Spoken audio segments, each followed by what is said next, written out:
কেন্দ্রীয় যুবদলের সাধারণ সম্পাদক, চরপেশন ও মনপুরা গণমানুষের নেতা জনাব নুর ইসলাম নয়ন ভাইয়ের নির্দেশনায় আমাদের এই চরপেশন উপজেলা বিএনপির ৪৭তম প্রতিষ্ঠাবার্ষিকী উপলক্ষে বর্ণাঢ্য র্যালি হয়েছে। সাথে সাথে আমাদের জিয়া স্মৃতি পাঠাগার তাদের উদ্যোগে তারা চক্ষু রোগীদের জন্য ফ্রি মেডিকেল, ফ্রি ওষুধ বিতরণ করেছে।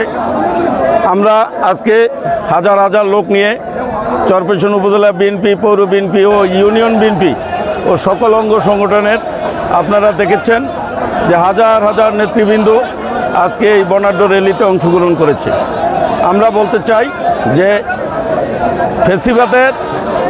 ফ্যাসিবাদের 1 বছর পতন হয়েছে। এই প্রতিষ্ঠাবার্ষিকীতে সাধারণ জনগণ, বিএনপির নেতাকর্মীরা স্বতঃস্ফূর্তভাবে এই বর্ণাঢ্য র্যালি অংশগ্রহণে সবাই আনন্দের সহিত এই র্যালি করতে পেরেছে।